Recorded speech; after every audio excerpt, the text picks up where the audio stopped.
Yeah, so what's up with the Home Alone movies? Yeah, guys. Here's the deal. Here's what I've come to. Here's what I've come to the conclusion of. Right. I think that the Home Alone franchise is essentially like the Hellraiser of like Christmas movies, in that there's like two of them at the beginning that are like somewhat like legitimate, and then there's like a third one which is like fucking insane. And then like the direct to video shit is like the absolute like worst, awful, just like dreck, like bottom of the barrel.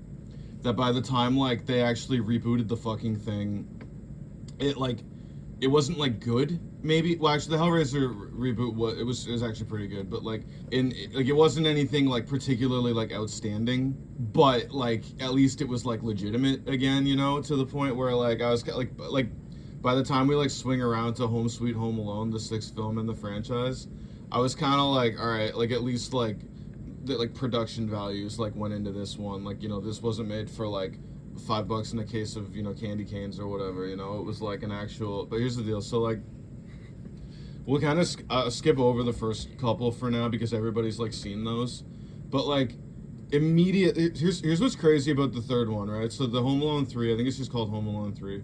What's wild about this movie is that one, I thought it was direct. I saw it when I was a kid, like I think in the summer. Funny enough, I don't remember watching it around winter. I remember watching it at my grandparents'. They had a trailer, and like I remember watching it there, and I definitely wouldn't have been there in the winter. But anyway, not that that matters at all. That's just flavor. We can cut that if we need to.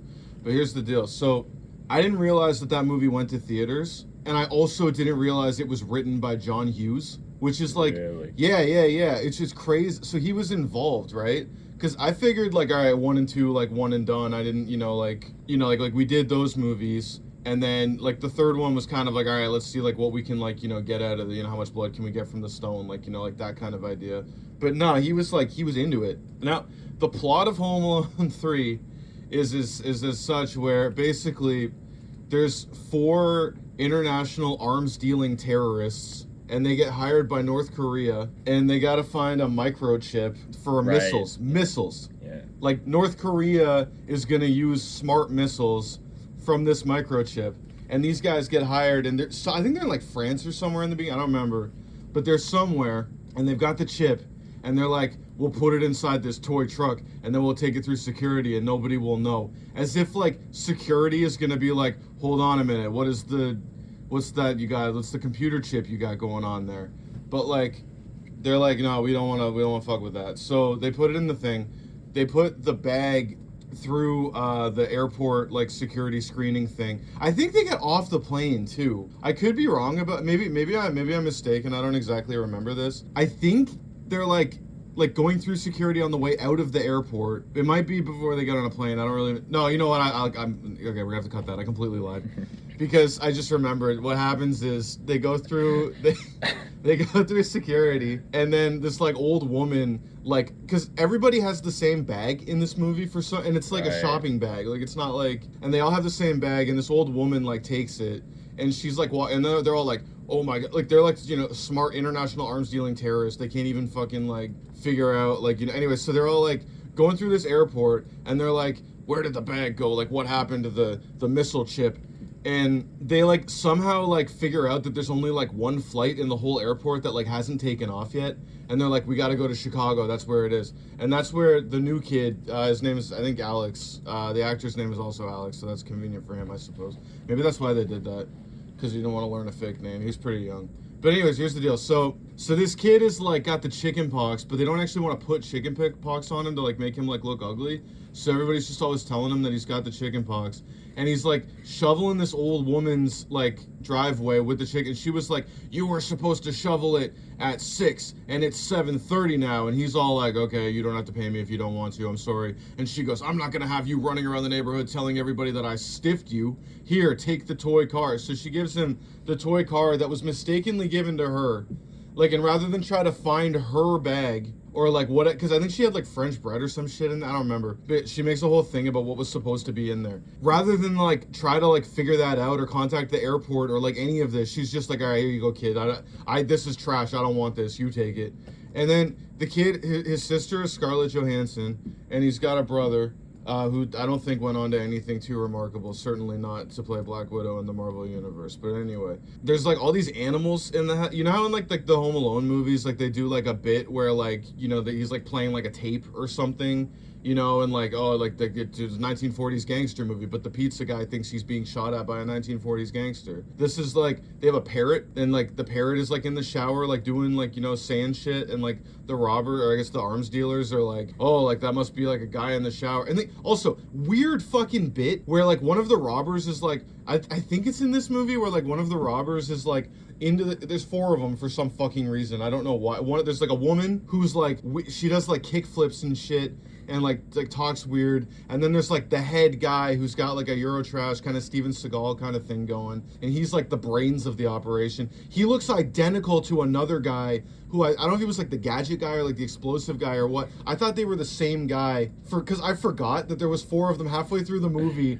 and like all this shit is happening, and I'm like, oh man, like this leader of this operation's a fucking moron. And it turns out that it was just a separate guy, and I think at one point that he gets like oil or some shit on his face, so he's got this kind of black kind of like Furiosa kind of streak going on his face. So I think you can tell them apart. I certainly couldn't. And like the woman, like the woman arms deal, she like kidnaps a neighborhood dog and then starts walking the dog around the neighborhood like she'll fit in. Even though, like, wouldn't, like, you be like, hey, wait a minute, isn't that, like, so-and-so's dog that is missing, that there were, like, missing signs for? Because, I don't know, so not the smartest people. And the one guy is, like, the disguise guy. And he's, like, I don't know what his deal is. He's fucking slimy, but anyway. And then he's, like, walking in to the shower where the bird is, and, like, he's all like, oh, I'm gonna look at a naked woman. He's all like excited to like look at like a naked woman without her permission. He's just all like, oh, I'm gonna pull back this shower curtain, and it like gets booby trapped, and the parrot is like talking smack to him or whatever. So like that's what kind of happens in this movie. And like I think the movie's like an hour and 45 minutes. It's like close to 2 hours. It was a lot longer than I thought it was gonna be. 50 minutes of that is the booby traps. Like half of the movie is like just these guys getting the shit kicked out of them. And they also, before they get to that though, they have to do like a Rear Window riff almost, where like the kid is homesick with the chicken pox, and he's like looking at the window and he's like, oh my god, like robbers are breaking into, and he calls the cops, and the cops show up and they're like, there were no robbers here because they didn't steal anything, they were just looking for the microchip. The cops are like, don't call us again, kid. And his brother and sister are like, if you call the cops again, they're gonna take you to jail because you lied to them, and like whatever, which is the setup. I get, you know, in the first one everybody's all like, oh, like how did the parents not know? And then you actually watch the movie and there's like 10 different reasons that the movie gives you as to how this could have happened. This is kind of like that, except a lot more stupid. It's just kind of fun to like, you know, and like the mom is like, she has to run out to work, and then she comes back and she's like, Alex, how could you do this? And like he's just like, oh, I didn't know. And like it just, the booby traps in this thing are like they're like running from like house to house. The old woman with the truck, the female arms dealer like tries to murder her, and she like ties her to a chair, and she like is like, now I'm in a shed, and she's like, I'm gonna leave the door open, you might like the draft. And the old woman's all like, I'm like old and frail, I'm gonna freeze to death. And she's like, not my problem. And she gets like weirdly close and is like rubbing her thighs and shit, like when she's tying her up, and like looking up at her in like weird fucking ways. So like I don't know what was going on there. And then the kid is like beating the shit out of it, like way more violent than any of the other ones. He's like beating the shit out of these kids. Like he like blows a hole in this dude's pants. There's like a hamster in there, and the woman's all like screaming, and she's like, and the guy's like, what's up? And she like kicks him in the crotch, and of course the hamster runs away, and he's all like, oh, and like all this like crazy shit is happening. And meanwhile, they're armed too. They're coming at this kid with like guns, like actual guns. And by the way, if you were wondering how many Home Alone movies it takes for the kid to pull a gun on the robbers, the answer is 3. It's that movie. The guy like pulls a gun on the kid, and he's like, I'm gonna shoot you. And the kid is like, with what? My water gun? And then he takes out the real gun and he goes, this is your gun. And the guy's all like, oh, blah, blah, blah, blah, blah, and he like runs away. And I was like, what the hell is going on? I don't know. Yeah, like I'm trying to think of like other like Weekend at Bernie's 2 is like one of my favorites of like sequels, where it's just like you went so far off the rails with this movie, like where there's like a voodoo curse like reanimating Bernie, and he's like conga lining around the place, you know. And I'm like, how did you get there from like you know, it's just one of those things where I'm like, you could have done like any, like the kids like Home Alone